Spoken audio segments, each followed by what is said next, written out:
Calling all detectives. When I looked through a Dyma-Look telescope, I saw a way to solve a case I never knew existed. That is the situation on this page from my casebook. The casebook of Jerry Browning, private detective. Every once in a while, a private detective like me, Jerry Browning, solves a case that he doesn't even know he's got. Police Sergeant Klusky and I were driving on Summit Street, which is a business street leading to the river tunnel just below Summit Heights, where Thomas Granger had his apartment from which $20,000 in jewels had been stolen the day before. To get to Summit Heights, you had to leave your car on Summit Street and walk a flight of stairs up the bluff.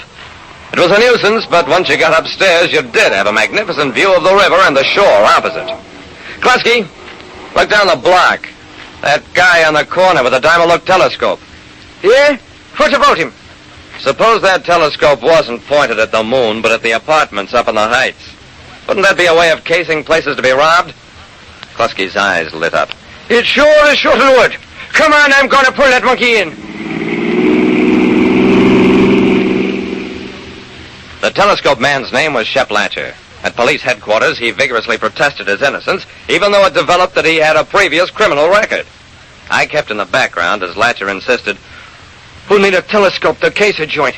You can tell just looking as the light's on a roof. Well, that was true enough. So after some more questioning, he was released.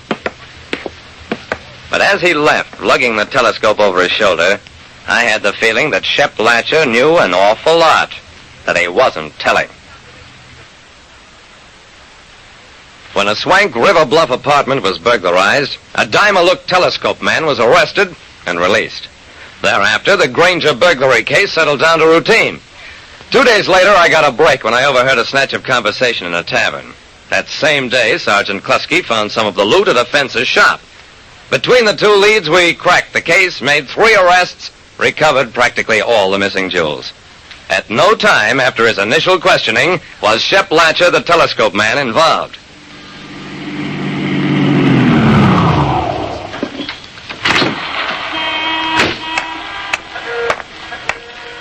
It was about 7:30 in the evening, and I was walking down Summit Street. There, on the corner, was Shep Latcher and his telescope. See the moon, 10 cents a look. There was a fair amount of passenger car and truck traffic leading to the river tunnel, but not many pedestrians at that hour. Here, I'll take a look. Latcher glanced at me indifferently, obviously didn't recognize me. Okay, a dime for 1 minute. I gave him the dime.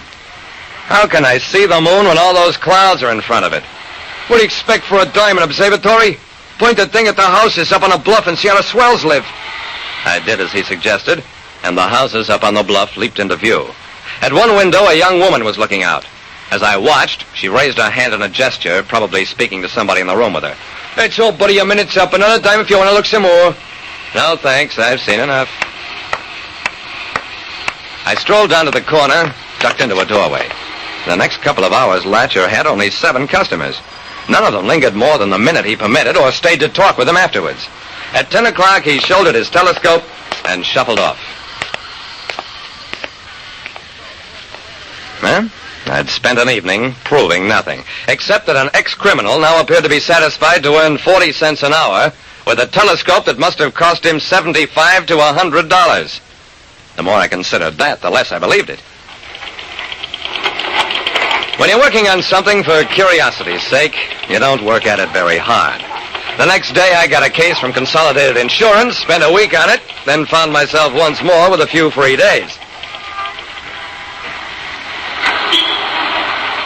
That night, I was back watching Latcher, and with binoculars over my shoulder to help my watch. Latcher had shifted his position somewhat closer to the far corner, but otherwise the performance was the same. Few customers, and none of those solicited. But I noticed something else. Tonight, he looked through his telescope once. By now, I was positive that he was picking up signals from someplace up on the bluff. I swept the bluff with my binoculars, saw nothing. Not one single thing. I lowered the glasses, shook my head in disgust. Then I glanced at Latcher and realized that the telescope wasn't even pointed at the bluff. The guy was really looking at the moon, or at the dark hills across the river. How do you like that?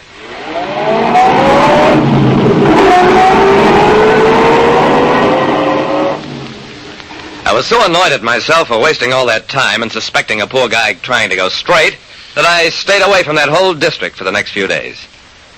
And one afternoon, an idea hit me like a rap over the knuckles. Suppose Shep Latcher wasn't receiving signals, but sending them. He could get mumbled information from one of those casual customers, then relay it across the river. Yeah. But how? And about what? When I walked up to Latcher that evening, he seemed surlier than usual. Too cloudy, can't see nothing, mister. Save your money. It's only a dime. I got a pocket full of them. I searched the cloudy heavens. I peered up at the bluff. In fact, I spent more dimes than Latcher had probably taken in all the previous week. In between looks, I stalled, tried to make him talk. He kept getting more and more annoyed until... Listen, buddy. Ain't you got no place else to go? Go and beat it. Long as I got dimes, you gotta let me look. You're finished, buddy. There's another guy here who wants to take a look.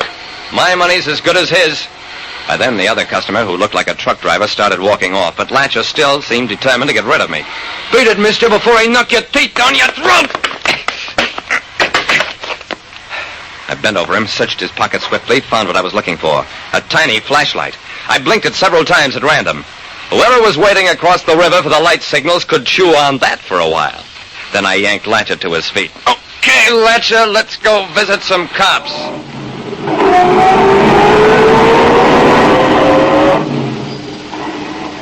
Sure, he broke down.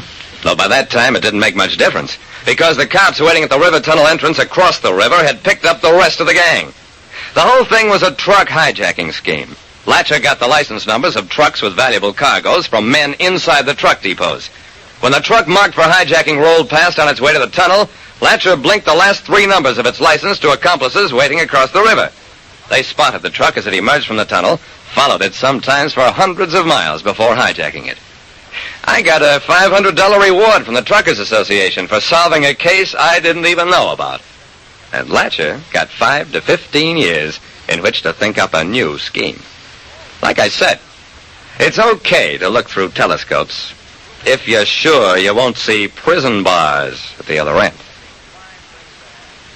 Calling All Detectives is a Jerry Joss feature written by Ken Houston, directed by Alan M. Fishburne, with Paul Barnes in the role of Jerry Browning.